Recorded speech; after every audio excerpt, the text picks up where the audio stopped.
Como les comentaba, esta es una instancia organizada por la universidad en conjunto con la carrera de trabajo social, con el objeto también de contribuir al desarrollo y fortalecimiento de habilidades de nuestros estudiantes de trabajo social.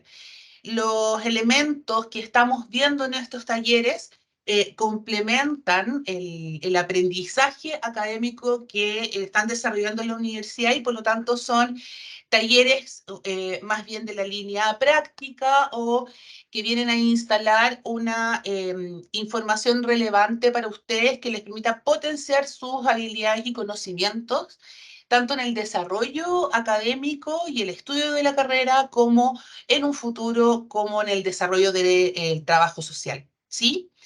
Entonces, este es un ciclo de 3 talleres, entiendo que ustedes también han tenido otros talleres, los que en conjunto permiten cumplir este objetivo que la carrera y la universidad se ha propuesto para trabajar con ustedes, ¿sí?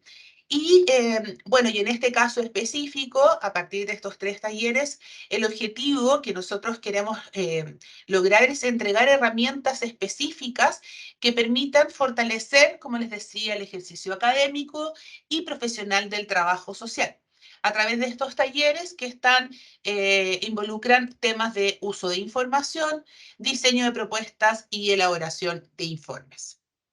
Entonces acá, como bien lo pueden observar, tenemos la programación para este ciclo y cuáles son los temas que se va a tratar en cada uno de los talleres. Entonces, para comenzar, en el taller que hoy nos convoca, tiene que ver con el uso de la información y la importancia de cómo poder identificar fuentes bibliográficas fidedignas, ¿ya? Además de entender y comprender a qué refiere también la utilización de normas APA, más que nada porque las normas APA han sido las más utilizadas en ciencias sociales y también en el ámbito académico chileno. Y finalmente poder plantear algo no menor que tiene que ver con la ética en la era de la información, ¿sí? La idea es poder desarrollar estos 3 temas. Les pido que durante el desarrollo podamos mantener los micrófonos en silencio para así no generar problemas e interrupciones. Vamos a tener espacios de conversación, de aclaración de dudas sin ningún problema, ¿ya? Entonces yo voy a ir dando espacios entre medio para que no nos alarguemos después en esos temas y no podamos seguir avanzando con el taller. Entonces, bueno, como les contaba un poco desde mi experiencia, y voy aquí a hacer alusión a mi experiencia tanto personal como a mi experiencia de docencia, si hay algo que yo he aprendido es la importancia de cómo poder trabajar y poder utilizar fuentes de información que además de ser fidedignas, sean correctamente referenciadas en un trabajo académico o en un trabajo profesional.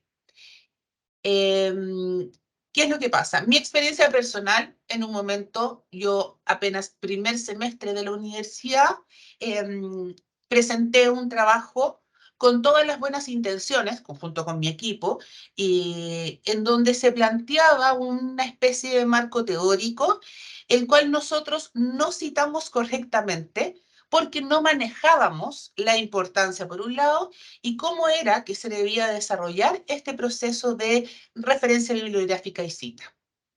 Y me acuerdo que una profesora habló directamente de decir, ok, esto es un plagio. En la práctica claramente lo era, sin embargo no estaba la intención, ¿cierto? Porque no conocíamos cómo debíamos hacer esta presentación. Mismo caso me ha pasado en mi desarrollo de docencia, en donde he observado y he tenido en mis manos trabajos académicos, he tenido en mis manos tesis en que han sido con copias textuales de artículos científicos o de algunos otros documentos. y en algunos casos no con la intención de plagiar, sino que simplemente, ok, profe, yo tomé esta referencia porque estoy hablando de este tema y yo quería complementar mi trabajo. Perfecto, la idea está perfecta. Pero para hacer eso existen formas y existen normas que son acuerdos entre el mundo académico y el mundo científico para que esto no se entienda como plagio. Entonces, por esta razón es que en este taller es focalizarnos en esos temas, dado que, como bien se plantea, que durante este desarrollo académico y profesional futuro, les prometo, en el desarrollo profesional futuro, constantemente vamos a estar revisando documentos, información, investigaciones, vamos a estar actualizando nuestros conocimientos. Y bueno, y en nuestro desarrollo académico, ustedes van a estar realizando informes académicos, investigaciones también y finalmente su tesis de grado. Y acá hay dos premisas que tenemos que tener a fuego en nuestro quehacer profesional. Uno, identificar cómo una fuente bibliográfica es confiable y fidedigna. No podemos utilizar cualquier tipo de fuente para nuestro trabajo. ¿Ya? Eso lo vamos a ver. Y por otro lado, la segunda premisa es que bajo ningún concepto, bajo ningún caso, cometer un plagio. Y el plagio es robar la idea de un tercero, de otro académico, de otro profesional, de un colega y presentarlo como propio. Entonces, estas premisas hay que tenerlas muy claras en el desarrollo académico y esto va desde el trabajo semanal o el trabajo de un 20% de la nota final hasta la tesis de grado o tesis de posgrado, de magíster, doctorado. Es decir, en todo el desarrollo académico tenemos que tener claridad de identificar, saber identificar cuáles van a ser nuestras fuentes que nos van a contribuir en nuestro trabajo y sobre todo no cometer plagio. Y ahí hay que tener bien puesto el ojo. Entonces, partiendo de estas dos premisas, vamos a revisar el primer punto. ¿Qué son las fuentes bibliográficas? ¿A qué nos referimos con esto? Las fuentes bibliográficas se utilizan como una base para el desarrollo de una investigación, ¿cierto? Y la fuente puede ser de utilidad como material de apoyo, ¿ya? Como una referencia para citar algunas ideas. Por ejemplo, yo puedo tener ciertas ideas respecto a un tema y al momento de investigar, tengo autores que sustentan estas ideas y que por lo tanto me permiten sustentar mi trabajo. Además, en estas fuentes nosotros tenemos acceso a orientaciones técnicas que pueden guiar nuestro proceso. Y además puede entregar lineamientos teóricos respecto a un fenómeno. O sea, si yo decido hacer un trabajo sobre cuál es mi perspectiva, por ejemplo, del proceso de envejecimiento en Chile, em, yo tengo mi opinión personal, ¿cierto? Yo puedo decir, mira, a partir de los temas que yo manejo, puedo decir que el envejecimiento poblacional, perdón, en Chile se caracteriza por ciertos aspectos, la pirámide poblacional, pero resulta que al momento de realizar un trabajo académico, se requiere sustento teórico, no solo la experiencia u opinión personal para poder plasmarlo en un documento de esas características. Para algunos puede sonar como, bueno, es obvio, pero les prometo que hay veces que no es obvio y que hay veces en que, y esto va en contribución a su desarrollo académico y su desarrollo de proceso de enseñanza-aprendizaje. Hay veces en que yo he recibido trabajos que han sido escritos solo por opinión personal. Y claro, al momento de conversar con el estudiante, no manejaba cómo poder presentar su análisis respecto al proceso de envejecimiento en Chile. Entonces, lo importante es tener claridad de cómo se tiene que sustentar cada uno de los trabajos académicos que ustedes realizan, ¿sí? Y esto se va nutriendo de fuentes de información, de fuentes bibliográficas que permiten ir sustentando, estudiando y activando sus ideas, porque por supuesto que cualquier investigación parte de una hipótesis, parte de una idea que yo necesito confirmar o rechazar, por ejemplo. Entonces parte de este proceso tiene que ver con mi revisión de fuentes bibliográficas, ¿sí? Esto le entrega sustento académico, científico a nuestro quehacer. Pero ¿qué es lo que pasa hoy en día? ¿Cómo podemos identificar fuentes bibliográficas? Fuentes bibliográficas o fuentes de información, hay muchas, ¿sí? Sobre todo ahora que estamos tan inmersos en la era de la información, en la accesibilidad inmediata a la información, que también es necesario poder discriminar en qué elementos voy a considerar para realizar mi trabajo y cuáles no. Em, la información, ahí está, la tenemos en la mano en este momento. Em, estamos en un proceso en que necesitamos aprender a aprender, porque ya el aprendizaje no va solamente en tener el conocimiento en la cabeza. ¿Por qué? Porque la información está acá, está en el celular. Uno plantea alguna duda, inquietud, revisa y está en la mano. Pero al momento de ver esta información, es muy importante discriminar. Y además porque no todas las fuentes pueden ser utilizadas para un desarrollo de trabajos científicos y académicos.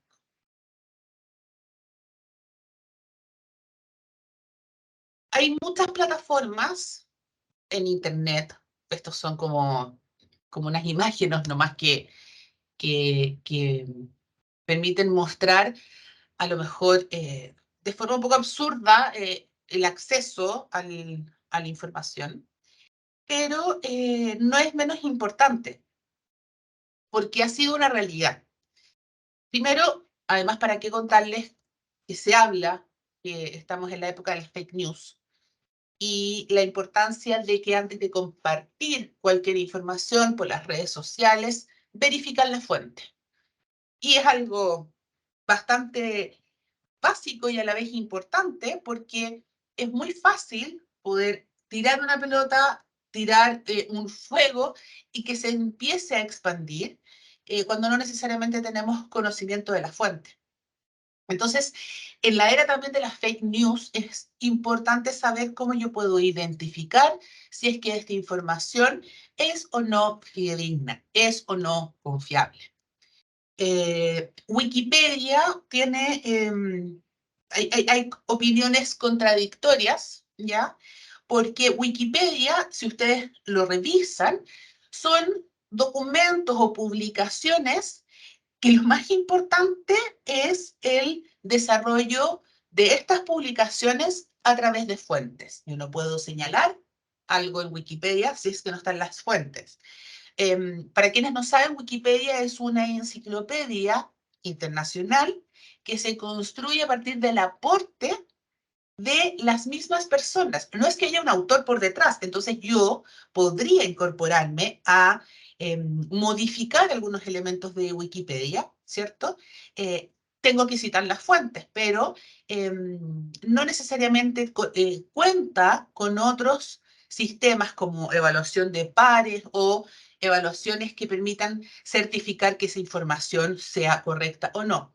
Les digo que hay opiniones contradictorias porque, bueno, uno puede citar algunos temas de Wikipedia. El tema es cómo se usa esa información al momento de trabajar. Mi opinión personal es que yo no creo que Wikipedia se constituya en una fuente de información relevante ni fidedigna en su totalidad, ¿no? Bueno, aquí yo puse una imagen que no sé si alguien más un poco más de mi generación, sabrá que hace muchos años atrás había una página que se llamaba El Rincón del Vago, y que a través de esa página, bueno, no sé si en realidad a lo mejor existe todavía, uno podría acceder a ciertos documentos, muchas veces trabajos, minutas, monografías, y que en varias oportunidades se presentaron como si fueran parte de un trabajo elaborado propio. Esas plataformas son muy, muy complejas. Si nosotros queremos hacer un trabajo serio, claramente el Rincón del Vago no va a ser un espacio donde nosotros vamos a buscar información.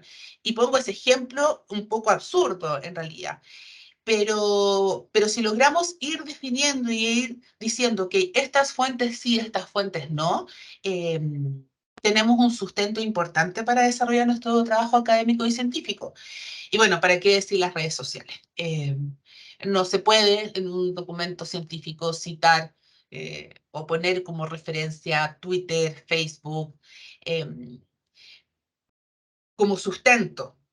¿Qué es lo que pasa? Se puede citar en otros contextos. Si yo estoy haciendo un trabajo periodístico, por ejemplo, y necesito hacer un análisis del discurso de lo que ocurre en Twitter, claramente yo voy a tener que citar Twitter, ¿sí? Pero si decir, bueno, la teoría de sistemas se basa en tal y tal, paréntesis Twitter 2023, no pasa a ser una fuente confiable. ¿Se entiende? Entonces, dicho Profesora, eso, dígame. sí, quiero hacerle una consulta. O sea, y nosotros pudimos parafrasear en una fuente así, por ejemplo, de Wikipedia, eso. A ver, el parafraseo es un estilo de cita que lo vamos a ver más adelante. Em, como te comentaba, el tema de Wikipedia hay opiniones encontradas. Yo personalmente no creo que Wikipedia sea una fuente importante. Wikipedia puede servir, por ejemplo, si tú empiezas a investigar sobre un tema y esta plataforma te nutre de ideas, pero lo ideal es que uno vaya siempre a una fuente específica que permita a lo mejor confirmar o rechazar lo que tú estás viendo en Wikipedia. Esa es mi sugerencia desde un punto de vista académico y científico. Una tesis que tenga citado Wikipedia probablemente pueda decir, ok, en realidad esta tesis no tiene el sustento teórico académico suficiente. Uno pudiese objetarlo. Pero Wikipedia, como, mira, como una revista, como un documento, una publicación en Internet, tú lo puedes ver y decir, ah, mira, qué interesante. Voy a leer un reportaje en la revista Paula. Y la revista Paula habla sobre la postergación de la maternidad hoy en día en Chile. Yo puedo leer esta información y decir, ah, mira qué interesante. Probablemente yo no vaya a hacer mi trabajo para presentarle a mi profesor para cerrar mi ramo con un texto citado de una revista, ¿cierto? Que diga, bueno, la tasa de natalidad en Chile ha bajado tanto, revista Paula. La idea como investigador es tener ese dato y empezar a buscar la fuente primaria. Decir, si la revista Paula, por ejemplo, o Wikipedia dice que la tasa de natalidad corresponde a 1,1 niño por mujer, hoy en día en Chile, yo voy a tratar de ir a buscar la fuente primaria. La revista Paula puede decir, estudio Facultad de Medicina, Universidad de Chile. Yo voy a tratar de ir a la Facultad de Medicina de la Universidad de Chile para poder tener ese dato y cuando lo tengo es un dato que yo puedo utilizar. Y eso me permite poder armar con un sustento científico y académico mi propuesta de trabajo. ¿Se entiende? Wikipedia te puede entregar un montón de orientación. Mi recomendación no es parafrasear Wikipedia, parafrasear alguna información que esté en Wikipedia y que hayas ido a la fuente primaria. Esa es mi sugerencia. ¿Sí? Sí, profesora. Súper. Entonces, a propósito de lo que yo les Profesora, tengo contaba. una duda ¿Sí? respecto a lo que usted plantea, que por ejemplo, ya la revista Paula, o por ejemplo nosotros hicimos algo con YouTube, en el cual aparecía una entrevista a un profesional y nos servía Sí, mucho una cuña que estaba en esa entrevista. sí, Entonces lo utilizamos como fuente. Y a veces sí. pasa que en la revista también hay una parte que está textual y nos calza perfecto con lo que queremos expresar y está expresado por un profesional del área. Ni- Entonces, en ningún ese caso se problema. podría. Se puede, se puede. Bueno, eso lo podemos ver más adelante para ir bien en detalle, pero no quiero dejar pasar tu pregunta, porque también va a depender mucho la información que aparezca en YouTube. YouTube es un medio por el cual se comunica información. YouTube no es una plataforma que genere información, a diferencia, por ejemplo, de una revista como la revista Paula. ¿Se entiende? La revista Paula es un medio de comunicación que genera información. En cambio, YouTube es una plataforma que a ti te permite, se utiliza para comunicar. Cuando uno observa un video en YouTube, uno puede tener accesos a congresos, a seminarios, a exposiciones de tesis, a clases magistrales. Y se pueden utilizar un trabajo académico. ¿Por qué? Porque los congresos, los seminarios, las clases magistrales, ¿cierto? Eso se convierte en una fuente fidedigna para citar tu trabajo. Lo que pasa es que tú lo encontraste en YouTube. Hay formas que, como establece el manual de estilo de normas APA y los otros demás, que dicen cómo se tiene que citar. Si yo ocupo esa información, en mi bibliografía del trabajo yo no puedo poner youtube.com, paréntesis, el link de YouTube. Lo que yo tengo que citar es el Congreso Interamericano de Trabajo Social, año 2021, el apellido del profesor que expuso, Bravo, etcétera, etcétera, y uno puede poner la página de YouTube. ¿Se entiende la diferencia? Sí, muchas gracias. Sí, así De lo nada. hicimos. Súper, súper bien. Sí, no hay problema porque es un medio en el fondo. Lo mismo pasa, como te decía, si está una cita en la revista Paula, yo voy a tratar de llegar a la fuente primaria, pero YouTube es un medio. Entonces, si es que se puede citar. Se cita el contenido, no YouTube, en el fondo. ¿Ya?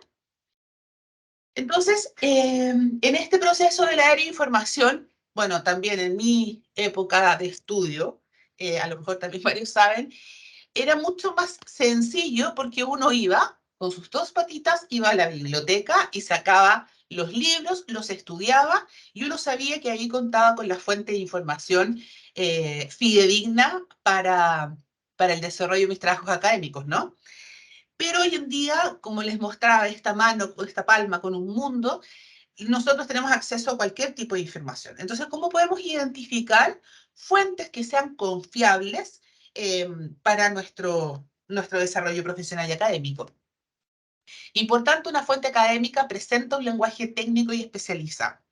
A diferencia de un diario, de una revista, que pueden hablar del mismo tema, probablemente puedan usar otros tipos de lenguaje, entonces refiere a una fuente diferente, ¿no?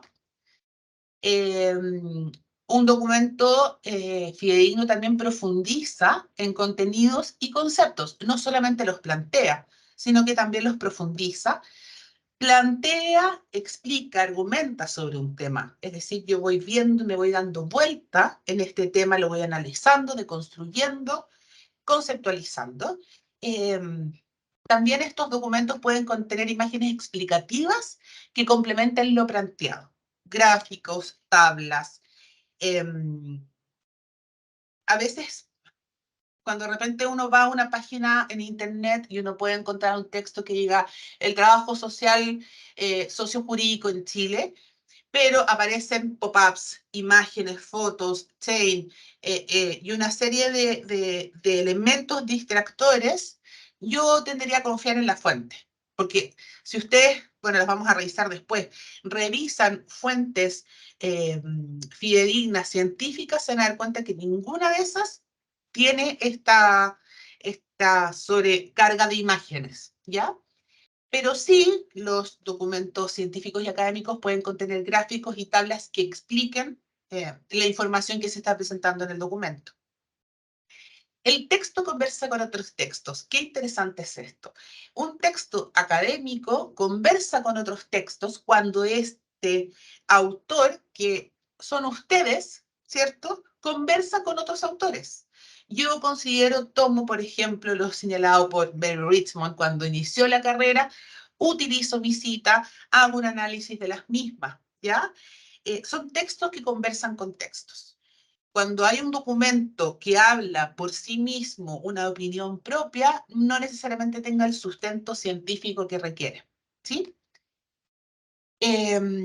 Muy importante, si yo reviso un documento académico, fidedigno, con una fuente importante de información, ese documento sí o sí va a tener fuentes o referencias bibliográficas. Porque se respaldan teorías. Entonces no se puede respaldar solamente en opiniones personales. Por otro lado, cualquier documento utiliza algún sistema que le permite dar cuenta de cuáles fueron las fuentes utilizadas. ¿Por qué digo algún sistema? Porque APA es el más utilizado en Chile en el ámbito académico y de las ciencias sociales. Hay otros modelos también. Pero cualquier modelo que utilice lo sustenta también teóricamente porque está haciendo referencias hacia otros autores. Contiene la bibliografía, bueno, un poco lo que comentaba antes, contiene la bibliografía y utiliza un estilo académico para describirla. Autor, país, editorial, año, etcétera, aunque ahora la editorial no está yendo en las normas APA, pero hace una referencia completa respecto a quién escribió ese documento por el cual la persona terminó haciendo este artículo. Si yo veo un documento con estas características, puedo decir que es fidedigno. Los textos académicos se encuentran en espacios específicos y no necesariamente en los buscadores generales de Internet. Google yo lo puedo utilizar para poder llegar a una fuente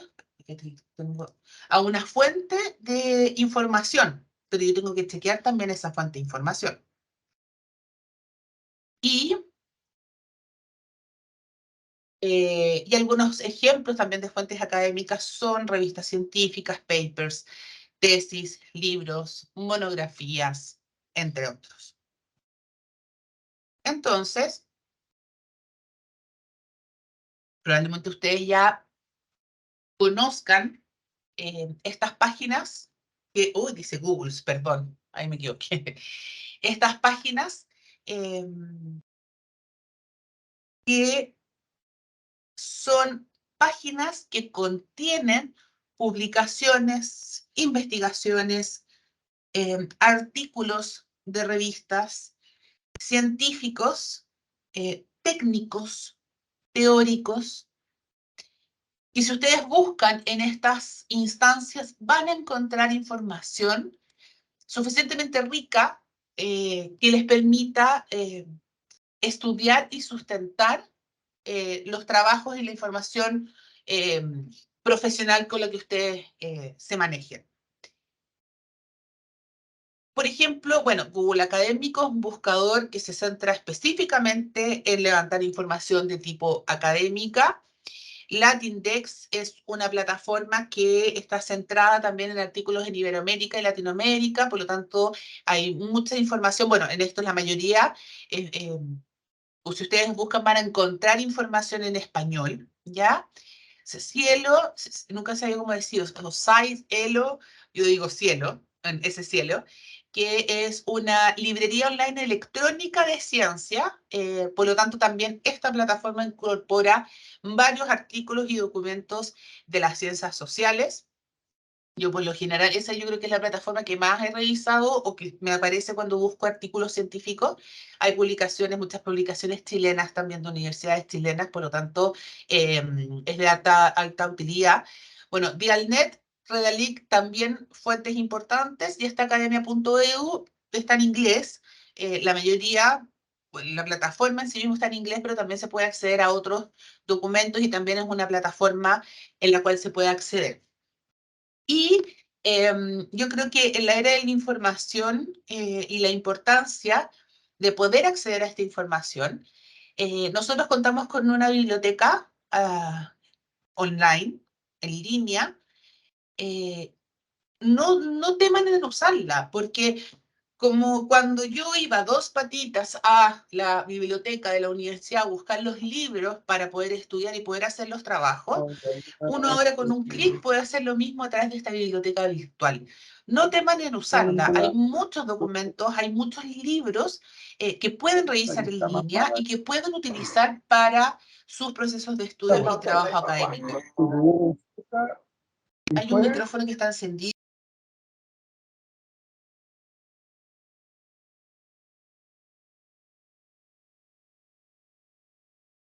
Profesora está muteada. No se escucha. ¿Ahora sí? Ahora sí, ahora sí. Ya. Gracias. Estaba en lo de la biblioteca. Claro, como uno anteriormente iba a la biblioteca de forma física, está esta instancia que entrega la universidad con libros que no duden en consultar, ¿ya? Yo creo que se ha perdido un poco eso a propósito también de la era de la información, de consultar las fuentes primarias para poder elaborar una hipótesis, un tema de trabajo, una materia, un desarrollo de un documento. ¿Sí? ¿Vamos bien hasta ahí? Podría pasarle la comida porque tiene hambre. Profesora, ¿Sí? sí, súper claro. Muchas gracias. Súper. Ahora, ¿qué es el plagio? Suena como un poco fuerte la palabra, ¿cierto? Pero ¿se acuerdan cuando al principio les dije que teníamos dos premisas para entender la necesidad del uso de la información? Uno que tenía que ver con encontrar fuentes de información, fuentes bibliográficas fidedignas y confiables, y bajo ningún concepto cometer plagio. El plagio, aquí tal cual la definición que hace justamente la Asociación Americana de Psicología, que eso es lo que significa APA, es el acto de presentar las palabras, ideas o imágenes de otro como si fueran propias. Miren qué importante, porque hablamos de palabras, hablamos de ideas y hablamos también de imágenes. Ojo, eso lo vamos a ver en el otro taller, en cómo elaborar informes académicos, porque hasta el uso de imágenes, uso de gráficos, uso de tablas, tiene que ir correctamente referenciado, ¿ya? Pero eso lo vamos a ver después. Hoy estamos más en las palabras y en las ideas. Y además niega a los autores o creadores de contenido el crédito que se les debe. Y aquí, además, ustedes pueden ver que ese texto que aparece en esa presentación, en esa diapositiva, no lo escribí yo. Está en comillas y señala finalmente que es una frase que dijo APA el año 2020 en la página tanto, ¿ya? Entonces, el plagio es algo que nosotros tenemos que evitar. Y evitar a toda costa. ¿Por qué? Porque además puede tener sanciones, ¿ya? Desde el punto de vista ético, desde el punto de vista también académico. Y aquí me quiero detener solo para que ustedes estén en conocimiento de por qué la importancia también de todo lo que estamos viendo, ¿ya? La Universidad SEC, en el mes de mayo del año 2023, o sea, recién, hace menos de un mes, publicó el instructivo que regula el plagio y la vulneración de los derechos de autor cometidos por miembros de la comunidad académica estudiantil de la Universidad SEC. Aquí hay un código QR, por lo tanto, ustedes si quieren en este momento, bueno, igual después la presentación la van a tener, pueden linkear este código QR y van a acceder a este instructivo que les planteo. Yo creo que las casas de estudio, las universidades han tenido que elaborar reglamentos instructivos que regulen estas temáticas porque son bastante sensibles. No olvidemos que el trabajo científico es un trabajo que toma horas, dedicación, preparación, es parte también de la propiedad intelectual de un tercero. Por lo tanto, si yo voy a usar referencias o voy a tomar en consideración lo que otro profesional puede decir de un tema, yo tengo que decir, oye, esto lo dijo un profesional, esto lo dijo tal autor. Entonces, consideren que existe un instructivo que regula el plagio en nuestra universidad, que es un instructivo reciente.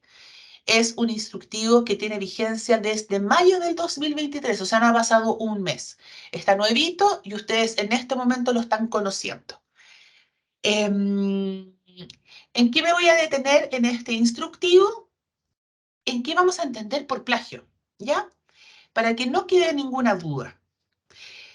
El instructivo define 5 tipos de plagio. Plagio completo, basado en fuentes, directo por secciones, autoplagio, parafrasear plagio y autoría inexacta. Es decir, el plagio completo, que uno podría decir, bueno, sí, es el típico plagio, consiste en la apropiación íntegra de la obra, sea este persona o recurso electrónico.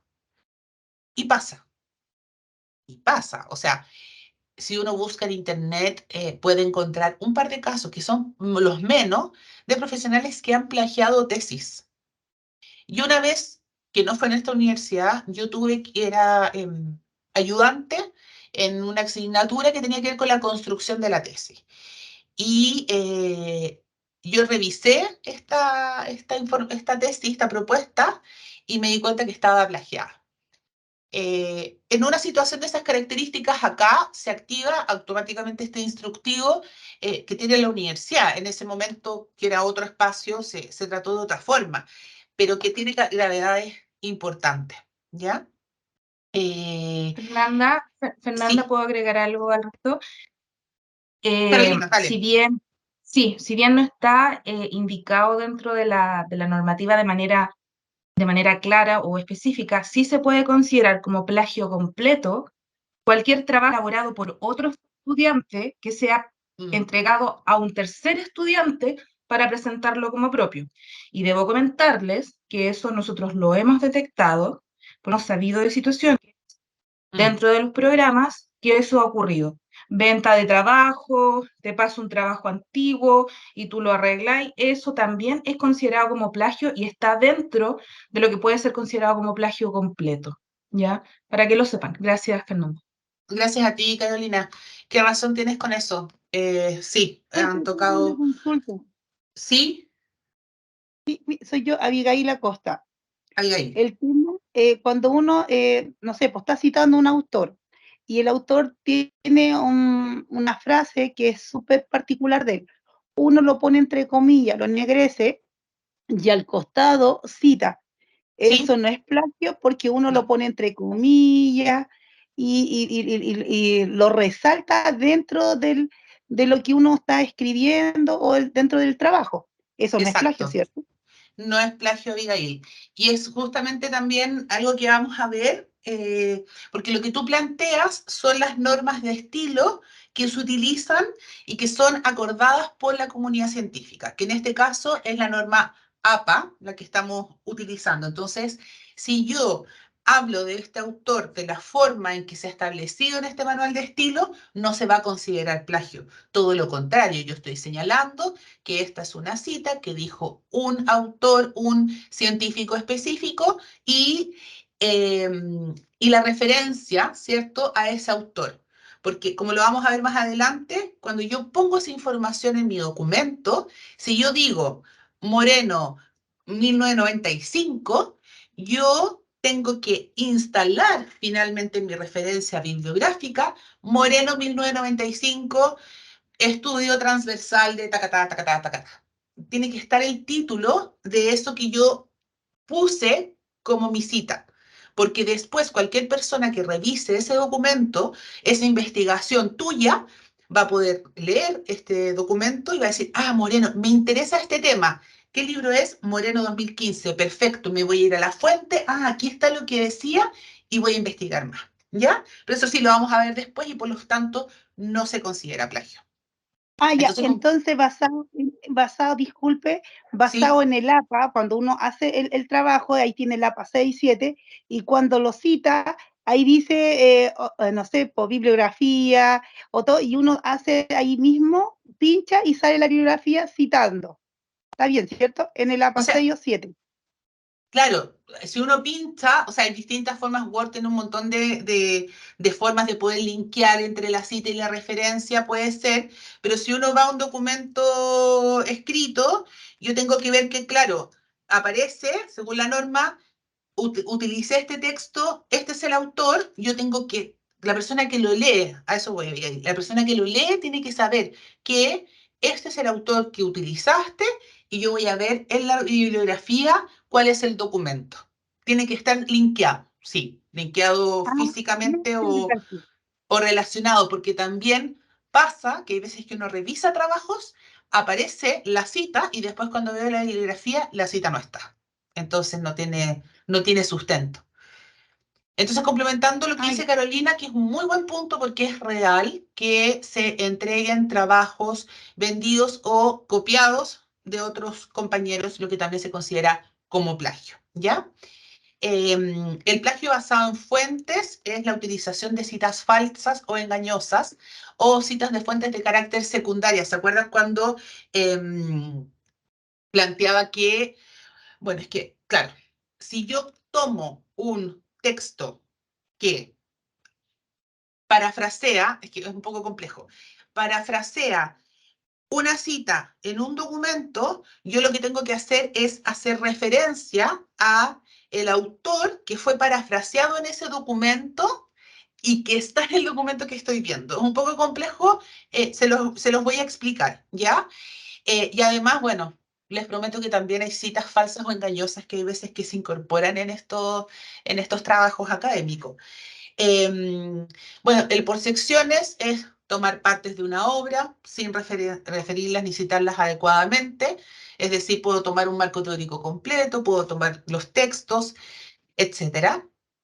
Y también existe el autoplagio, ojo, que consiste en el uso por parte del autor de otro trabajo suyo que fue publicado anteriormente y lo vuelvo a publicar nuevamente. Es decir, si yo hice un artículo tanto que presenté en tal universidad o en tal espacio y yo ese artículo lo presento después en otro espacio como si fuese novedad, eso se llama también autoplagio.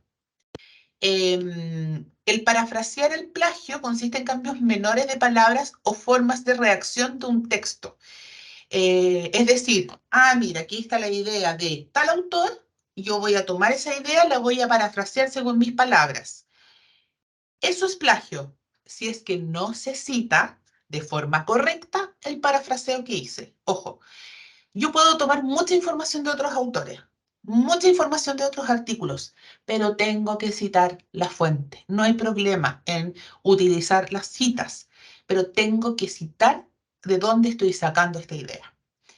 Y la autoría inexacta es que no, en reconocer la autoría de alguien sin haber participado en la confección. O sea, yo puedo decir, este documento es de tal profesional y resulta que este profesional nunca participó de esa confección. Toda esta información se puede considerar plagio, ¿ya? Según lo que dice el instructivo, además de la Universidad SEC del año 2023, que espero que puedan revisar a partir del link que les dejé anteriormente.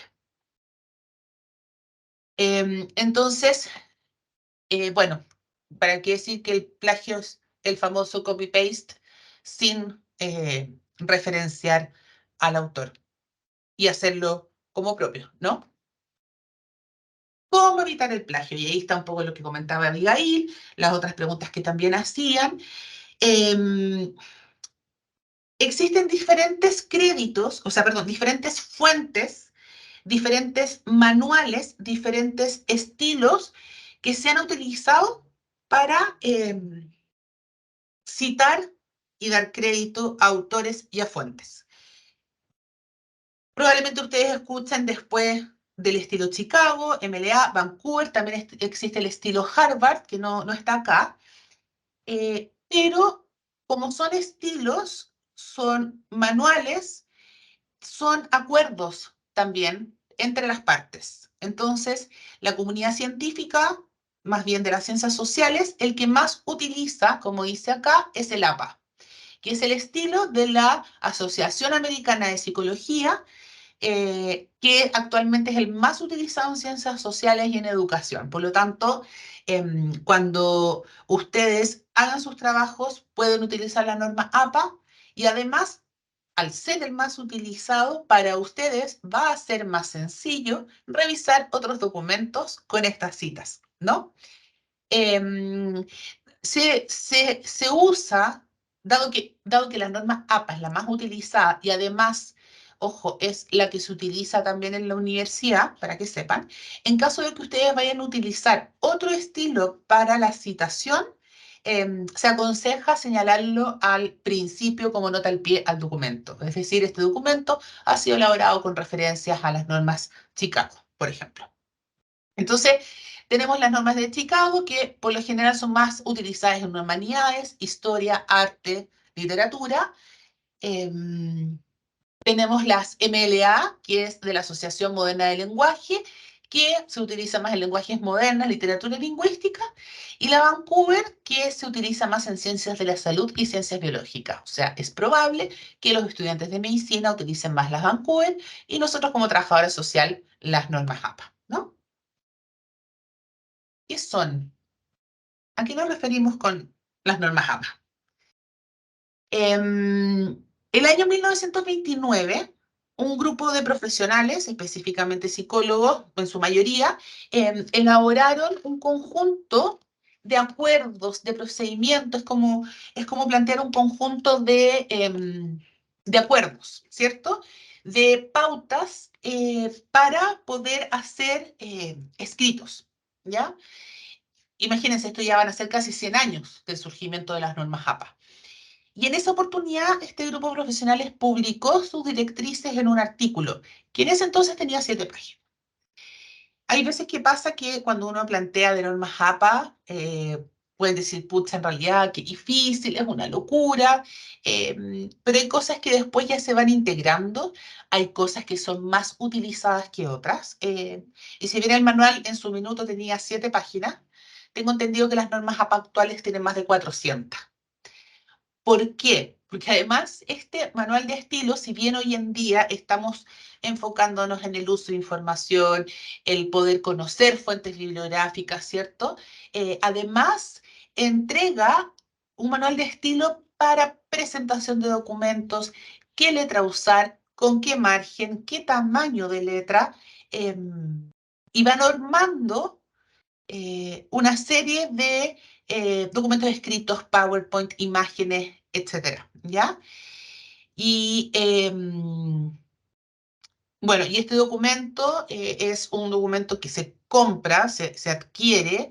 En este momento, si no me equivoco, la versión 7 está solo en inglés, la versión 6 está en español, pero en internet también, buscando mucho la fuente, ustedes pueden encontrar mucha información sobre cómo utilizar las normas APA, ¿ya? Entonces, bueno, acá, cuando, lo que les decía, cuando de repente uno dice normas APA, tengo que citar con APA, es como, ¿cómo lo hago? ¿Qué hago? No es difícil, ¿ya? Si ustedes introducen la cita en sus trabajos académicos, les prometo que para cualquier profesor ustedes van a tener mucho más avanzado que alguien que no lo hace, ¿ya? ¿Por qué? Porque los profesores hemos recibido trabajos que están copiados textuales de Internet. No es difícil darse cuenta que de repente en estos ensayos hay párrafos copiados de por acá, por acá, por acá, por acá. Y a mí nadie me lo ha contado, yo lo he visto. No es difícil, para que sepan, no es difícil saber cuando un trabajo está copiado de Internet. Al contrario, es muy fácil, porque uno puede tomar ciertos textos y se buscan y se encuentran. Y yo he encontrado documentos completos tomados desde artículos de revista u otros artículos sin ningún análisis profesional. Entonces, utilicen las normas, citen correctamente, pregunten a sus profesores cómo poder hacerlo. Después van a hacer su tesis y después, si en un futuro, quién sabe, si ustedes además van a seguir escribiendo artículos, experiencias, hasta en los informes sociales. Hasta en un informe social, sea para una municipalidad, para tribunales, uno también va a tener que citar. Entonces es algo que se va a utilizar siempre y va a sustentar su trabajo. Entonces, bueno, como les decía que es el más usado en las ciencias sociales y tiene al alcance cuáles son las formas en que se debe presentar un artículo, ¿ya? Y hay un par de memes porque les prometo que hay veces que da un poco de risa, ¿ya? Pero sí, es importante que utilicemos estas normas, sobre todo para cuando desarrollen sus tesis. No, me salté uno. Aquí también les dejo un link que también pueden sacarle una foto al código QR. Es un taller que hizo la biblioteca de la universidad, no sé si el año pasado o el antepasado, el 2021 me parece, que tiene que ver con la revisión del manual en normas APA 7. ¿Ya? Entonces también este puede ser un material de consulta para ustedes cuando estén haciendo un trabajo, digan, ay, ¿cómo hago esto? Pueden revisar este video. ¿Ya? Sí, Fernanda, ahí apoyarte. Todos los años la universidad hace este taller de norma APA, ¿ya? Y está ¿todos los sábados? publicado. Todos los años se hace para los alumnos nuevos y para este Ok. año está planificado para el día 29 de junio. Ya, pero fue bueno que el tuyo participara antes porque las entregas de todos están como para esa fecha, así que fue muy providencial y evidentemente va a complementar toda tu información. Sí, buenísimo, Carolina, porque además, claro, yo no veo en detalle hoy las normas APA, entonces yo creo que después de este taller, participar, como dices tú, en el de la biblioteca va a ser de gran utilidad. De todas maneras, nosotros igual vamos a ver ejemplos, pero obviamente que la señora de la biblioteca sabe mucho más que yo también en este tema. ¿Sí? Profe, una consulta. ¿Sí? Por ejemplo, yo soy de la sección 1 del 2022 y el curso pasado de formato APA no pude asistir. ¿Será posible que me pueda incluir para el 29 de junio? Estimada, se les ha enviado en distintas instancias todos los recordatorios a los correos institucionales para que se puedan inscribir. Voy a volver a enviar otro recordatorio el lunes a todos los estudiantes porque ahí está el link de inscripción, que es igual que este, ya para que se puedan inscribir y ahí les llega directo porque es por Zoom, es como por este Zoom webinar, ¿ya? Así que mi compromiso es mandarlo el lunes, ¿vale? Gracias, Carolina. Gracias. Ya, entonces, qué mejor noticia que nos ha dado la Carolina para complementar este taller. También acá les muestro que es material de revisión para ustedes constante. En Internet está publicado en su versión 2023 también las normas generales para trabajos de titulación y o graduación, ¿ya? Si bien es un documento que entrega normas para presentar un trabajo final, no tengan miedo en revisarlo, léanlo, porque también entrega directrices que ustedes pueden utilizar desde ya para presentar sus trabajos. Como les digo, si bien vamos a revisar estos temas en los otros talleres, es muy importante manejar los formatos, manejar una forma adecuada de presentación, con una letra adecuada, con un formato adecuado.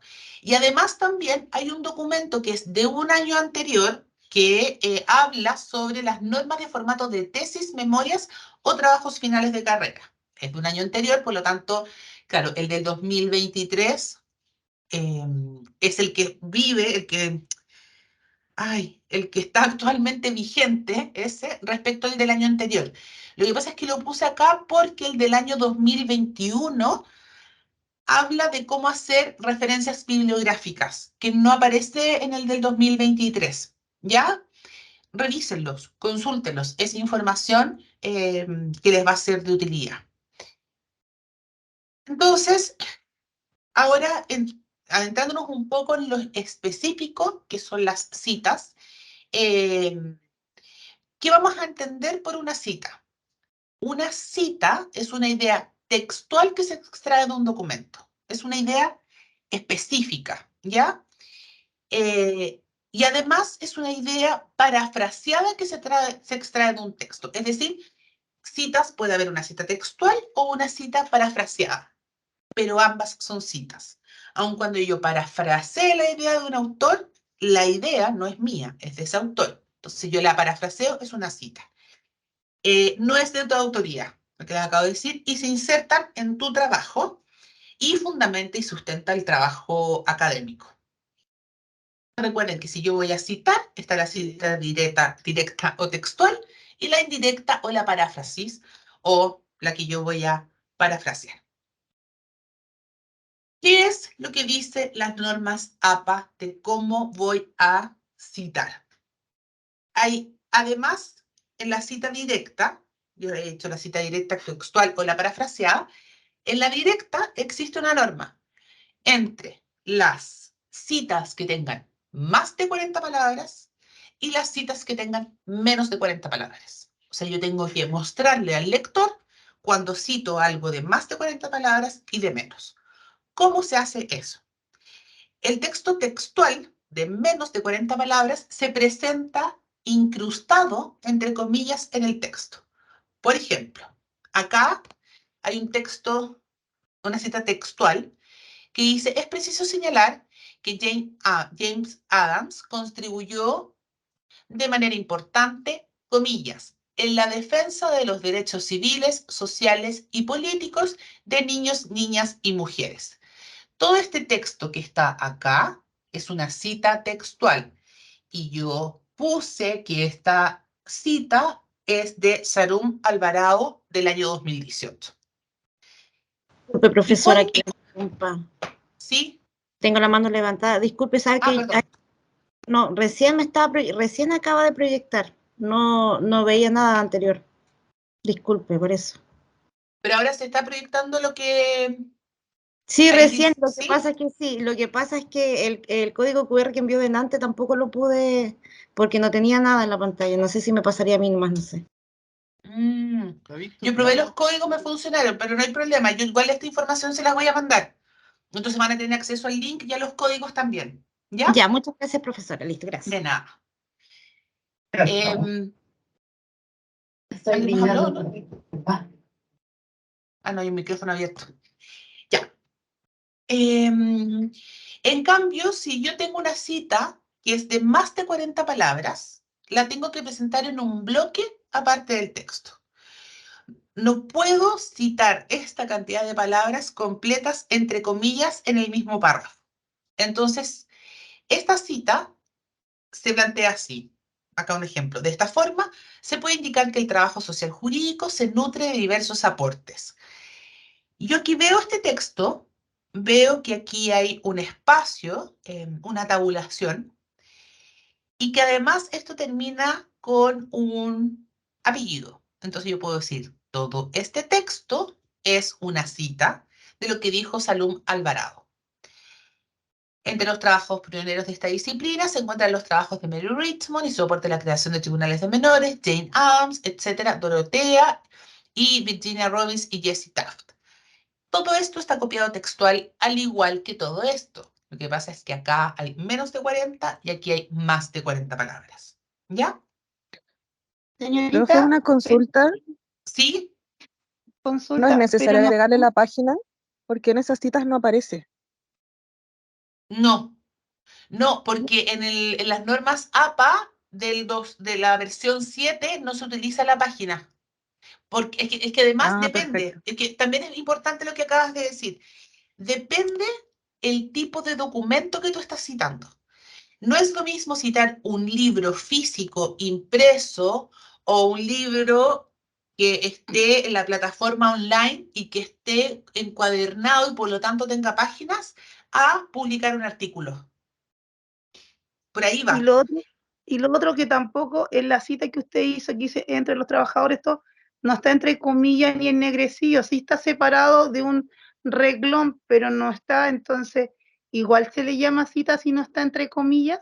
Igual se le llama cita si no está entre comillas, porque la palabra, perdón, la cita de menos de 40 palabras va entre comillas. La cita de más de 40 palabras se presenta en un espacio diferente con una tabulación. Entonces, este formato que está presentado así me permite entender que es una cita de más de 40 palabras y que esta de acá es de menos de 40 palabras.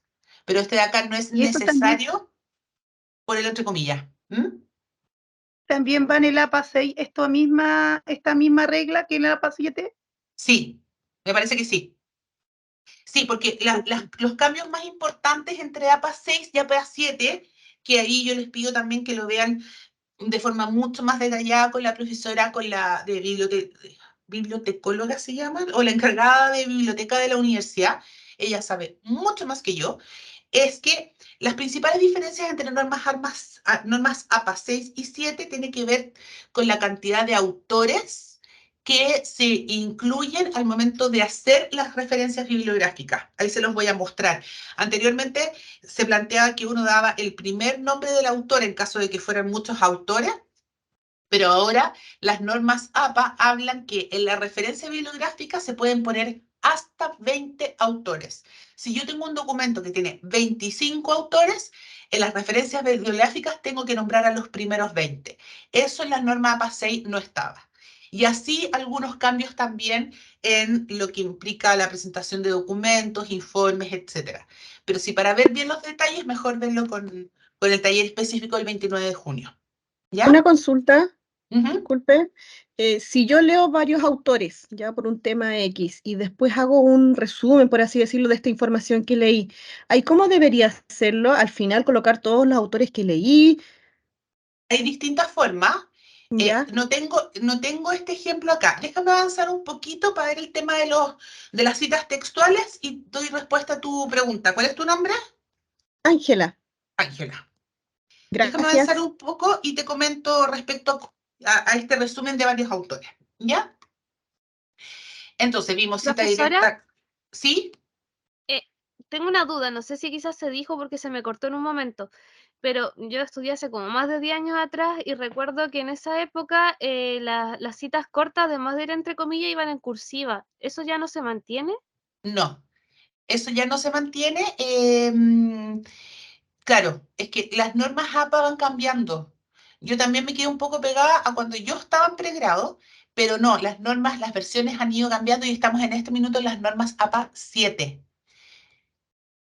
¿Ya? Entonces, por eso, no sé si en ese momento estabas, Carolina Ahumada planteó que hay un taller agendado para el 29 de junio, que es un taller que se hace desde la universidad, de la biblioteca, y que habla en específico de la utilización de normas APA, y que está en detalle la utilización de las normas. Pero van Ok, muchas cambiando. gracias. De nada. Disculpe, yo entré tarde, pero a lo mejor lo dijo. Yo tengo un Word en en mi notebook, y tengo la 5ª versión. He tratado de instalar la 7ª. ¿Alguna opción que nos dé la universidad de repente con esto? La verdad lo desconozco. Podrían plantearlo Sí. con... Fernandita, déjame hablar a mí eso, sí. Dale, porfa. La estimada, como se ha dicho en las capacitaciones de NAPA de la biblioteca, las versiones de Word, las versiones de norma APA que contiene Word no necesariamente son exactas ni precisas. Siempre que usted haga referencias en el Word, o utilice esa herramienta de Word, igualmente tiene que revisar, porque muchas veces Word lo que hace es dar vuelta a los apellidos, pone nombre como apellido, por lo tanto, no. Tiene que utilizar la norma APA que se le solicite en la rúbrica del trabajo. Si la rúbrica del trabajo le dice norma APA 6 o norma APA 7, como decía la profesora Cifuentes, la diferencia es muy poca. Hay modificaciones sobre los lugares también, pero son muy, muy pocas las referencias, los cambios de entre la 6 y la 7. La 5ª que aparece en el Word, si bien es una herramienta que ayuda, no es precisa, no la recomendamos utilizar y no es válida para la entrega del trabajo. Perfecto, gracias.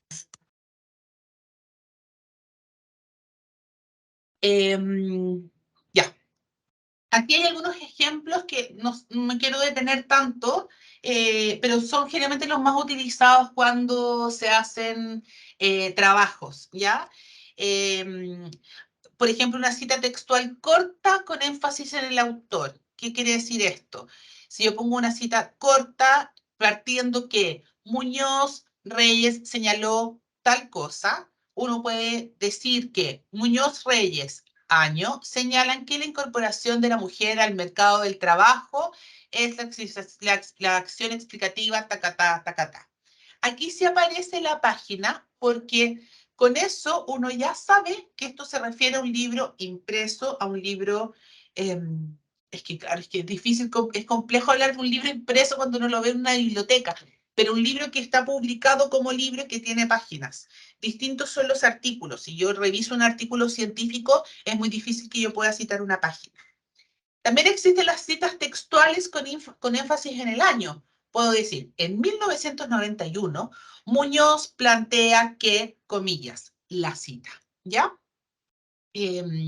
No tengan miedo a citar, no tengan miedo a preguntar. Como bien decía Carolina, entre las normas APA 6 y 7 hay pequeñas diferencias. Importante saberlas, por supuesto que sí, pero siempre va a ser mejor tener la información citada a no tenerla, ¿ya?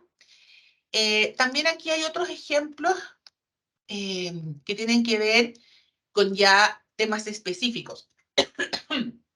Les prometo que después van a haber cosas que van a manejar automáticamente. El más claro es omitir material. Yo tengo una cita y yo en realidad quiero utilizar solamente la primera parte y la segunda parte y entre medio hay un espacio que yo no quiero utilizar. Entonces yo cuando omito material, entre una cita, yo pongo acá un paréntesis con puntos suspensivos. Y ese es un clásico que ustedes pueden encontrar en documentos o cuando puedan ustedes elaborarlo, ¿ya? Distinto es cuando, por ejemplo, uno ve una cita y como es una cita, uno tiene que copiarla textual. Textual. No le puede hacer cambios. Pero si yo veo que la cita tiene un error ortográfico, un error en algún aspecto, yo planteo de esta forma con mis corchetes, SIC, que abuso está mal escrito, que es una Z, ¿no? Si necesito insertar una Profesora. palabra entre las... ¿Sí? Sí, ¿y qué pasa, qué pasa en ese caso? Por ejemplo, me ha pasado mucho cuando estoy buscando información, no tienen fecha. Ya. Qué buena pregunta. Es muy probable que si no tiene fecha, no necesariamente sea una fuente del todo fidedigna. Es muy raro encontrar algún artículo académico o alguna investigación que no tenga fecha. Si no, si el artículo no tiene fecha, por ejemplo, probablemente pueda estar inserto en una revista y la revista pueda tener fecha de publicación. Pero si yo veo un documento que no tiene fecha, para mí ese es un criterio que me hace pensar que probablemente no pueda ser una fuente fidedigna.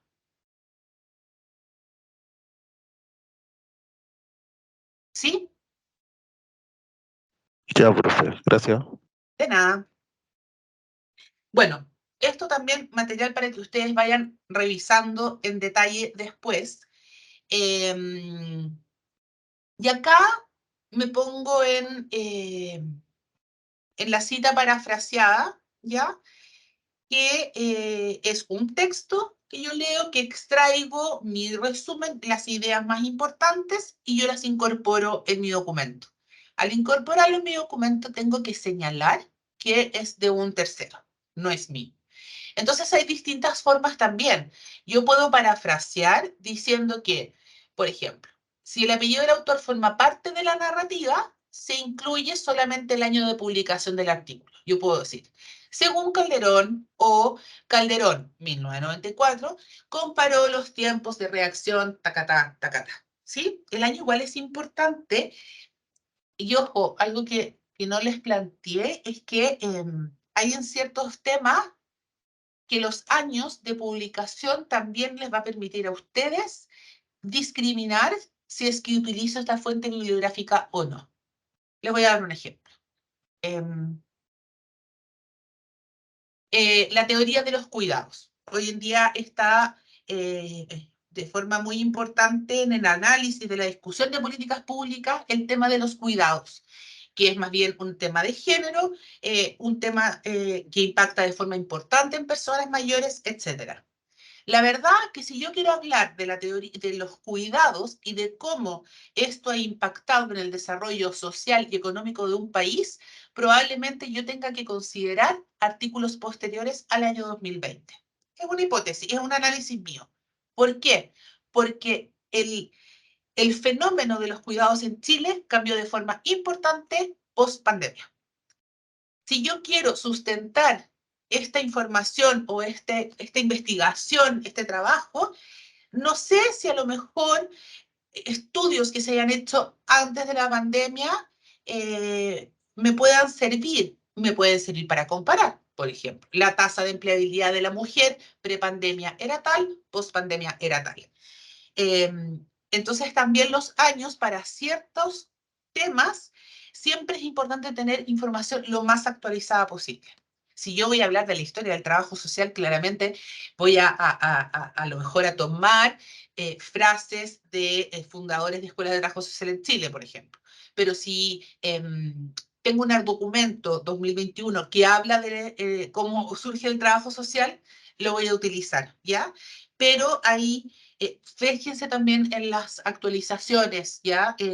La ciencia constantemente se va actualizando, investigaciones van saliendo constantemente. Entonces también, por eso es importante que al momento de hacer una cita, se plantee el año, porque instala la cita en un contexto histórico, ¿no? Eso. Señorita, una ¿sí? consulta. Mire, a mí me queda una duda. Siempre todos conocemos la cita que va al final de una frase, de una información. O ahí ¿Ya? usted puede poner entre negrilla y citar y todo. Pero cuando tenemos entre medio de la información, tenemos una información y queremos agregarle entre medio de eso una cita y lo hacemos igual con negrilla y o lo tenemos que hacer con corchea y también con negrilla, porque es entre medio de la información, no es al final. Porque de repente usted está dando, no sé, pues si estamos hablando de los árboles de Juan José y ¿Ya? queremos citar en esa misma frase, citar a Pedrito.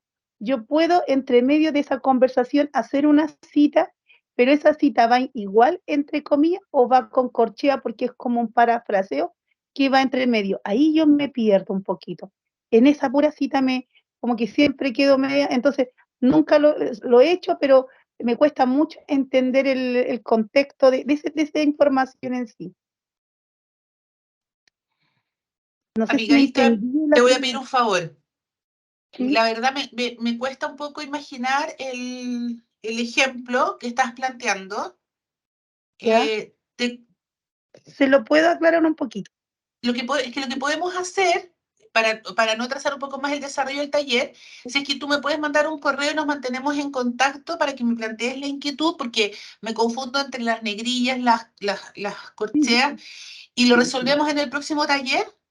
Perfecto. Por Ya, favor. porque yo sé que la tesis viene súper compleja, entonces Okay. no podemos caernos en nada.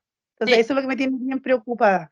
Ningún problema que diga ahí. Contactémonos por correo y lo vemos en el próximo taller. Y para quienes no puedan participar en el próximo taller, que ojalá sí puedan, también puedo enviar esa respuesta por correo para que no quede duda. Perfecto.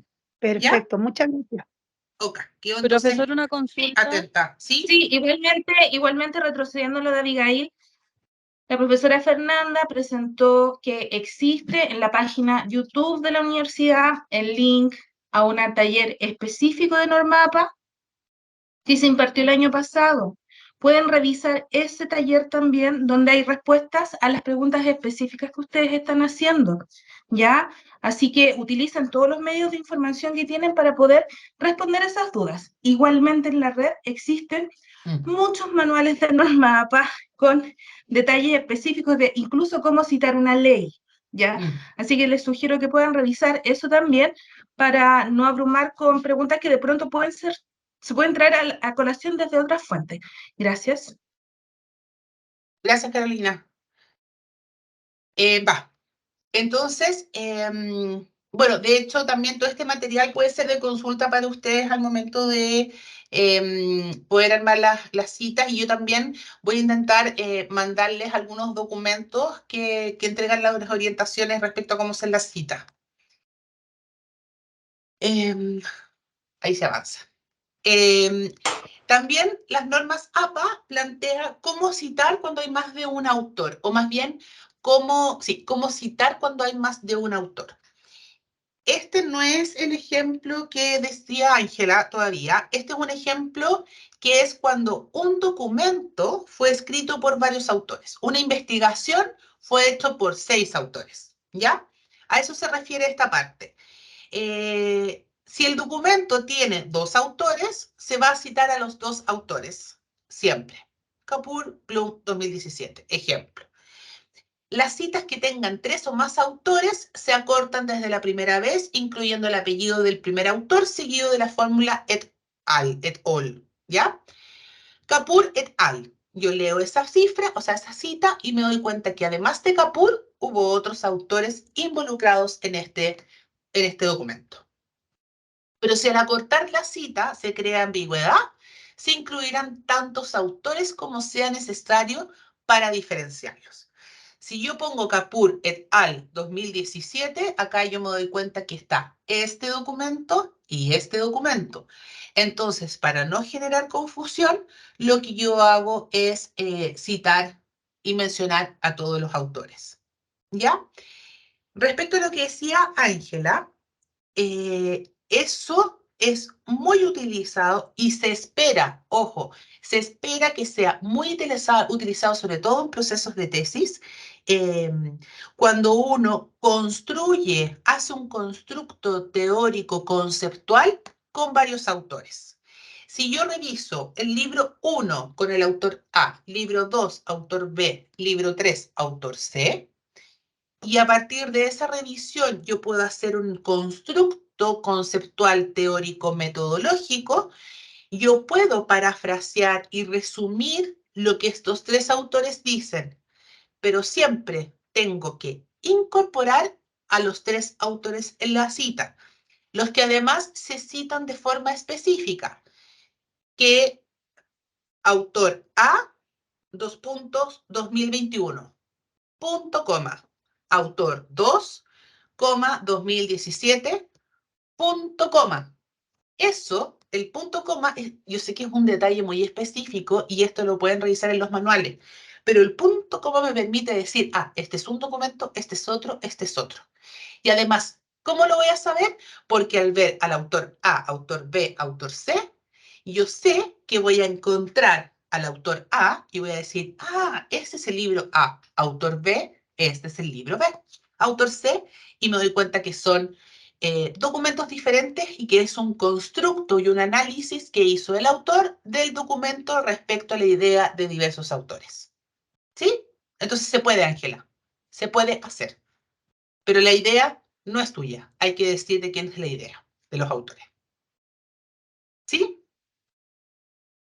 Voy a ir avanzando en honor al tiempo. Bueno, las referencias bibliográficas es parte fundamental de cualquier trabajo académico de investigación y que tiene que ir al final de todos y cada uno de los trabajos que ustedes hagan. ¿Por qué? Porque ahí se describe cuáles son las fuentes que sustentaron su trabajo, sustentaron su investigación y que además señalan que son documentos que específicamente ustedes revisaron e incorporaron en este análisis, ¿ya?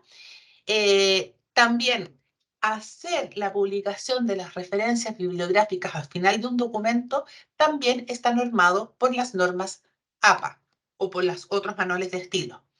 Y ahí se plantea que hay que ordenarlas alfabéticamente. Qué importante es esto, sobre todo para los docentes que revisamos o cualquier tercero. Les prometo que cuando uno revisa un documento, se plantea un tema que a uno le interesa, uno va a la referencia, a decir, ¿quién escribió? ¿Dónde escribió? Quiero saber más. Y al estar en orden alfabético es más fácil encontrar. Bueno, acá hay un ejemplo de cómo hay que instalar las referencias bibliográficas al final de un documento, ¿ya? No me sirve www.redalic.org documento tanto.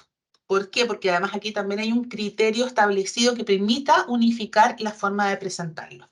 Orden alfabético, cómo se presenta el título, el interniliado, sangrías, etc. Y cuando hagamos nuestras referencias bibliográficas, hay 4 elementos. A propósito de una pregunta que hizo Diego, me parece que era el nombre, hay 4 elementos que tenemos que tener en consideración al momento de buscar también estas referencias y estas citas. Y al armar, perdón, nuestras referencias bibliográficas. Autor, fecha, título y fuente. Esos 4 elementos son la Biblia o la enciclopedia de la referencia bibliográfica. Autor, fecha, título y fuente. Autor, quién o quiénes lo escribieron.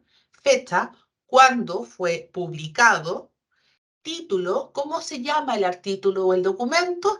Y la fuente, si lo encontré en una revista, en un libro, en internet, si es que tiene DOI, si es que tiene registro ISSN, etc. Estos 4 son la Biblia de la referencia bibliográfica. No se puede solamente plantear el título del libro, sino que hay que plantearlo completo. Si yo solamente utilicé un capítulo, ¿sí? Sí, ¿y qué pasa en el caso que yo he visto muchos libros, por ejemplo, con autores de instituciones educativas? ¿Cómo se pone en ese caso? A ver, va a depender también del documento. Se puede poner como autor la institución. Yo puedo poner, por ejemplo, Organización Mundial de la Salud, OMS, fecha tanto, declaración Interamericana de Salud. Estoy haciendo una idea nomás. Si yo veo una institución de educación que hizo una publicación como institución, ojo, porque hay veces que las publicaciones son autores de esa institución. Ahí hay que ver y que buscar si es que hay un autor relacionado. Si no, uno puede poner a la institución como autor, con su año, con su fecha, con su título y cuál es la fuente. ¿Sí? Por ejemplo, yo puedo utilizar para un trabajo la Declaración Universal de los Derechos Humanos. Entonces yo puedo poner como declaración la institución, por ejemplo, o puedo poner, por ejemplo, a propósito del 15 de junio que se celebró el día en contra del maltrato a las personas mayores, yo puedo poner ONU, es de la ONU, sí, ONU, que es ONU, el autor, fecha tanto, declaración de principios, si no me equivoco, ay, no, la verdad lo olvidé, pero puedo poner declaración con los derechos iberoamericanos. Perdón, pero sí se puede, Diego. No pude darte un ejemplo concreto, pero se puede. Siempre y cuando se señale la institución como el autor. La fecha, el título y de dónde salió la información. ¿Sí? Ya, gracias, profesor. De nada. Acá hay un ejemplo que es el punto B, porque esto está tomado desde la Universidad Complutense de Madrid, que dice, indicaremos la fecha de consulta solo cuando el sitio cambie o se actualice constantemente. Twitter, Facebook, etc. Claro, yo no voy a usar Facebook para hacer mi trabajo. Lo que pasa es que si yo alguna vez tengo que utilizar una información que apareció en una red social, porque estoy haciendo un estudio, por ejemplo, redes sociales, claro que lo voy a utilizar y lo tengo que citar, ¿ya? Lo que pasa es que no pasa a ser una fuente bibliográfica académica, para que lo tengan en consideración. También para ir avanzando, existen diferentes formas de elaborar, ojo, las referencias bibliográficas, según sean tesis, libros impresos, online, congresos, instituciones, como dice Diego, recursos de internet, etc. Aquí algunos ejemplos que ustedes pueden revisar y profundizar después. Los más utilizados, ¿qué pasa si es un libro impreso? Apellido, que es el autor, año, título, editorial, y además pueden, aquí lo que yo les decía, se pueden incluir hasta 20 autores en una referencia antes de que tener que omitir a los otros con puntos suspensivos, que era lo que se hacía antes. Si se fijan acá, citar un libro impreso es más corto que citar un libro electrónico, porque acá hay que incorporar la fuente electrónica o la plataforma y además tenemos que incorporar el link, ¿ya? En donde se encontró el documento. Si no está el link, no es online, no existe, ¿ya? Tienen que incorporarlo. Otra forma también de trabajar es citando tesis. Yo creo que un buen ejercicio es que puedan acceder a la biblioteca de la universidad y revisar tesis de estudiantes ya egresados, de cuáles son los formatos, cómo citan, cómo utilizan las tesis. Yo creo que ese va a ser un muy buen ejercicio, ¿ya? Pero también pueden utilizar las tesis y citarlas en sus trabajos. Eso también lo pueden hacer y existe una fórmula. Congresos, a Aló, partir... ¿Sí? hola consulta, buen día. Hola. Janet por acá de Temuco. No sé si es posible volver a la diapo anterior. Quiero hacer una consulta que usted había mencionado sobre el ¿Ya? punto y coma de la separación de un documento. Y tiene que ver con esto, No, donde dice M punto y coma o no. no. Ah, Para no, me poder verlo refiero... en la Sí. práctica, a eso me refería. No, lo que pasa es que el punto y coma me refiero como a la norma ortográfica, que es el punto con la coma abajo. En vez de punto, en vez de Entiendo. 2 puntos, punto coma. Esto tiene que ver con que la M terminó con el punto y después viene una coma. A eso me Ya, refería. ya, Sí, correcto. Ya, perfecto, me queda claro. Gracias. súper. Tesis, congresos, recursos de Internet. Aquí, por ejemplo, hay un ejemplo a lo que planteaba Diego. Organización Mundial de la Salud, institución, 2021.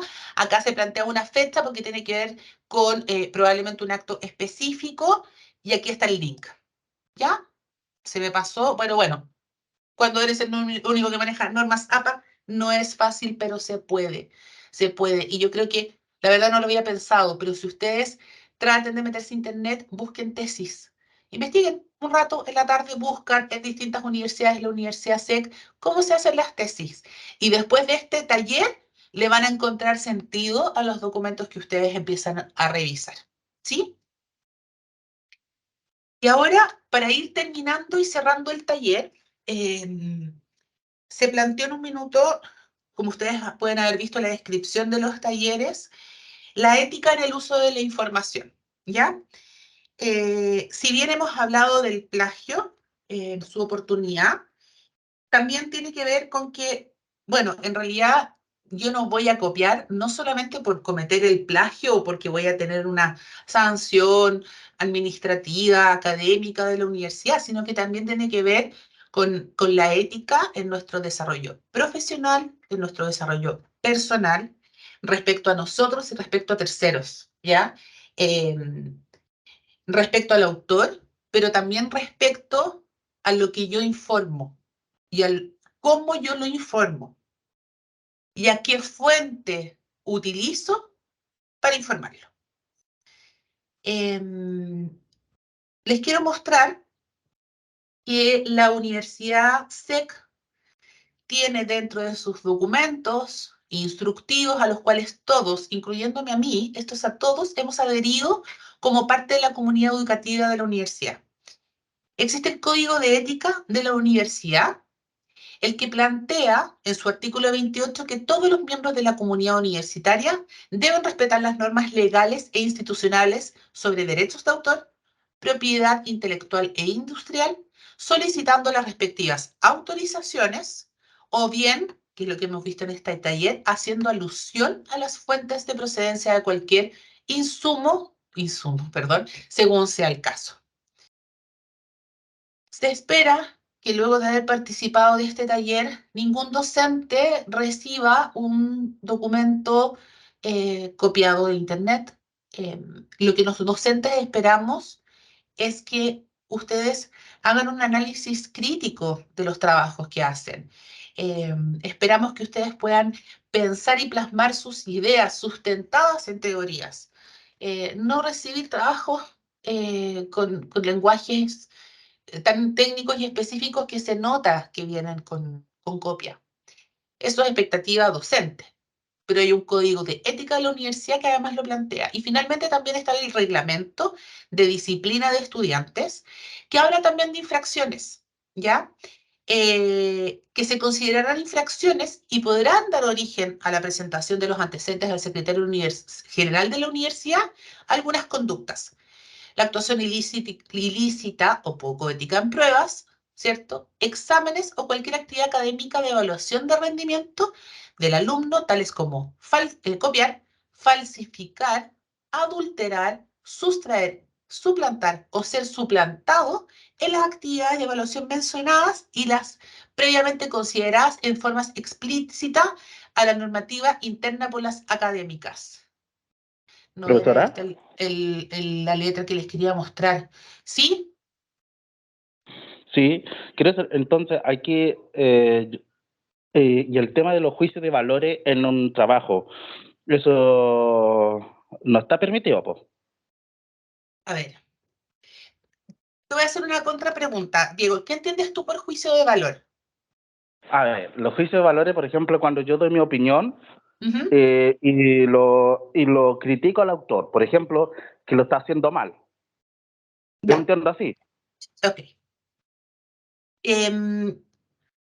Cuando nosotros estamos dentro de un contexto de desarrollo profesional, es justamente lo que se requiere es fortalecer el análisis crítico profesional, ¿ya? El juicio de valor puede tener que ver más que nada con probables apreciaciones personales o valores personales respecto a una temática. Y la construcción de un criterio profesional se construye a través del estudio, a través de la investigación, y todo profesional, o sea, de hecho, nosotros estamos estudiando para que como profesional del área de las ciencias sociales y del trabajo social podamos emitir una opinión profesional.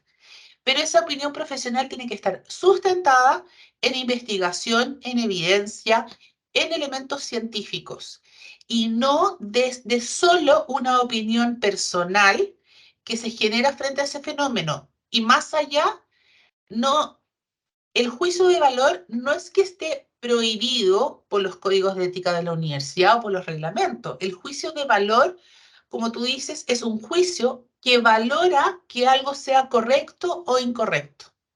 ¿Qué sería correcto o incorrecto? ¿O de qué forma un autor podría estar mal o no? Si yo quiero plantear una hipótesis de investigación y decir, el autor comete un error frente a esto, yo tengo que investigarlo y sustentarlo, no a través solamente de un juicio personal, sino que tiene que ver con un criterio profesional. Entonces, sí, los trabajos, cuando hacemos las conclusiones, los docentes queremos escuchar su opinión profesional respecto a la temática, pero no un juicio de valor, porque eso ya tiene que ver más que nada con temas personales, valóricos, y que en realidad la conclusión tiene que estar sustentada en criterio profesional. Pero No sé si con profesora, eso... ¿Sí? Pero dame un bueno, segundito, no sé si con eso, Diego, te aclaró la pregunta.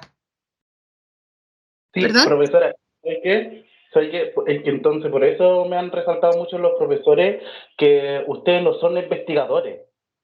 Ustedes recién son estudiantes, entonces ahora ya entiendo que a lo que me está interpretando usted. No te entendí, Diego, disculpa. Es que, mira, ya.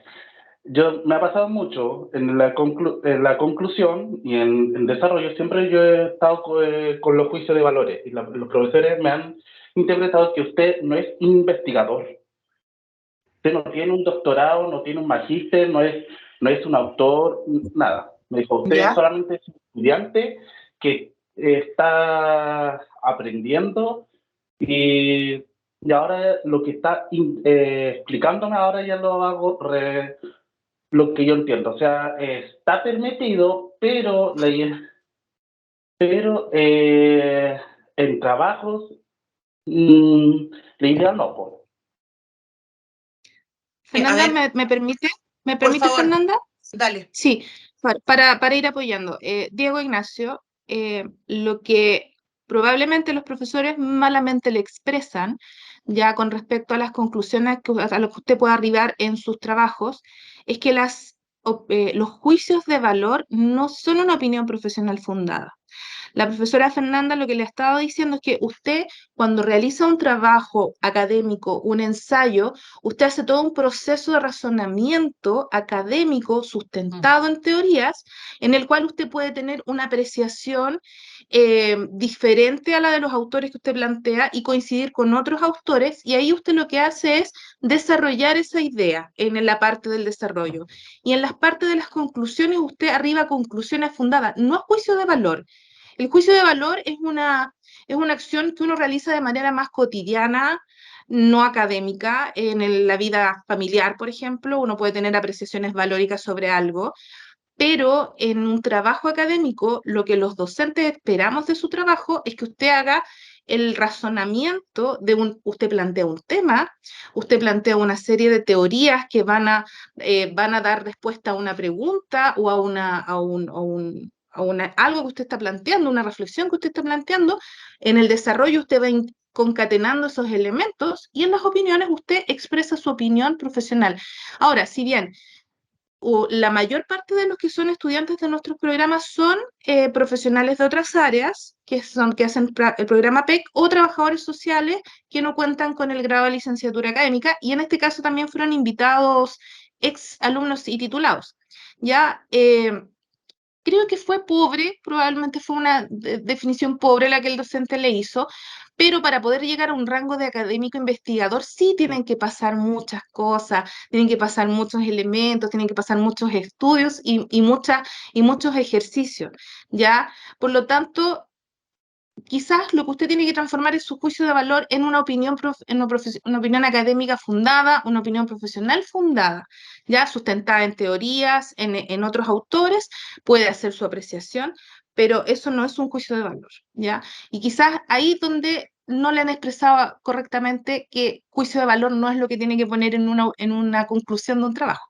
Espero haber aportado un poco a destrabar este tema. Ahora sí, ahora lo que yo entiendo. Gracias. Gracias, Carolina.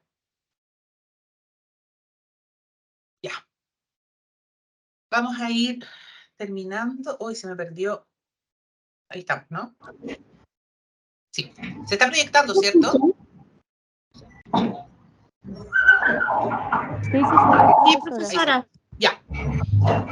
Bueno, acá hay una definición que tiene que ver con una definición sobre el uso, sobre la ética de la información propuesta por la UNESCO, que es la Organización de las Naciones Unidas para Educación, Ciencia y Cultura, y que está enfocado más que nada en que, y me quiero poner acá, en el debate internacional en torno a la ética de la información, que se llama Infoética, que aborda aspectos éticos, legales y sociales en el uso de las tecnologías de la información y la comunicación.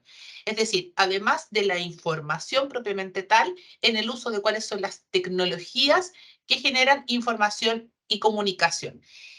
Y aquí me quiero detener solo un par de minutos en algo que ha dado mucho de qué hablar este último tiempo, y lo quiero plantear para después seguir conversando, no lo sé, probablemente ya conozcan este logo que corresponde al ChatGPT, al Google Inteligencia Artificial o Data Robot, como otras plataformas que tienen que ver con la inteligencia artificial.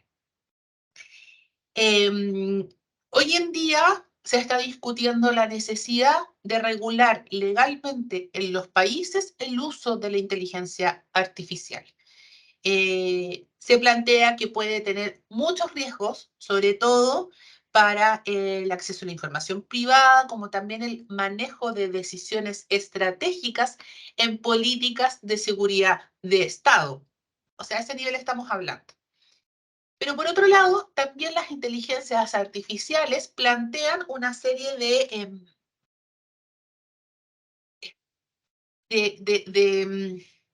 de nuevas ideas, nuevas propuestas, que a todos nosotros nos pone un poco en la necesidad de ir perfeccionando, de ir conociendo sobre cómo están funcionando. Hay distintas formas de lo que los autores Y en las universidades también han dicho que puede ser un riesgo, puede ser una fortaleza, puede ser una debilidad, no lo sabemos, ¿ya? Pero lo importante es que sepan que hoy en día, además, también existen herramientas que han permitido conocer cuando algún documento se elabora a través de alguna de estas herramientas de la inteligencia artificial.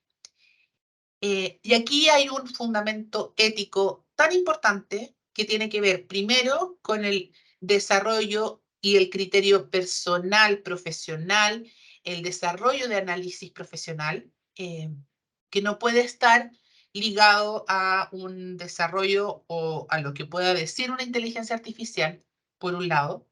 Y por otro también está el desarrollo ético de las profesiones, en que son personas y profesionales quienes están detrás del desarrollo de profesiones. Entonces, esto yo creo que es un abanico que recién se está conversando, recién se está planteando en universidades a nivel mundial, y no solamente en el ámbito académico, como les digo, también en materias de política de seguridad del Estado, gobiernos, estados, etcétera, ¿ya? Y yo les quería mostrar un ejemplo. Hay un párrafo que encontré en internet, pero yo ayer hice un ejemplo de, le pregunté en ChatGPT, ¿qué es lo que me puede entregar? ¿Qué es lo que me puede decir? ¿De qué forma me puede aportar? Y lo que está acá es algo específico que me contestó ChatGPT, que dice que puedo generar textos, pero siempre es recomendable consultar fuentes especializadas. Fuentes especializadas y confiables. Proporcionan información actualizada y respaldada por expertos de campo. Siempre es importante citar adecuadamente las fuentes. Las inteligencias artificiales son muy inteligentes, pero tienen bastantes errores. Y lo hemos comprobado, ¿ya? Entonces, cuando hablamos de cómo definir fuentes fidedignas y confiables, cuál es la ética en el uso de la información, mi responsabilidad personal, profesional, etcétera, también tiene que ver con el uso de las nuevas tecnologías. Y para ir cerrando, este párrafo, que es el que aparece al final, está tomado directamente del Diario Financiero, porque me llamó mucho la atención que la inteligencia artificial te puede contestar y dice: yo, una inteligencia artificial, he escrito este texto de principio a fin, el que podemos ver acá. Como podrás ver, aunque pueda escribir sobre mis propias limitaciones, que son estas de acá, ¿cierto? Sigue siendo tarea de los humanos asegurarse de que la información que proporciono sea veraz y pertinente. Es decir, nosotros como profesionales, nuestro foco está siempre en el desarrollo ético de la generación de conocimiento. Recordemos que nosotros, trabajadores sociales, ustedes estudiantes PEC, licenciatura, estamos enfocados también en la investigación en el área de ciencias sociales, y por lo tanto también es nuestra responsabilidad ética y profesional el manejo de la información. ¿Y por qué? Porque todo manejo de información finalmente termina incidiendo en personas, a través de políticas públicas, a través de proyectos, a través de definiciones estratégicas. Cuando nosotros como profesionales emitimos una opinión profesional, éticamente estamos afectando a un tercero, para lo que sea, desde el diseño de políticas públicas hasta la entrega de un beneficio en algún municipio, que es de 1 a 1. En toda decisión que nosotros realizamos como profesionales, hay una persona que está por detrás, y no hay inteligencia artificial que pueda cambiar eso. Y la ética en la información que utilizamos y en la información que entregamos es fundamental, y es el principio rector número 1. Eso. Hemos terminado el taller. Espero no haber aburrido tanto. Les cuento, bueno, les dejo también el link, se los voy a enviar por correo electrónico. La universidad ha solicitado que, posterior a la realización del taller, puedan realizar una encuesta de satisfacción. Pueden acceder a la encuesta a través de este código QR. También se los voy a enviar por correo electrónico.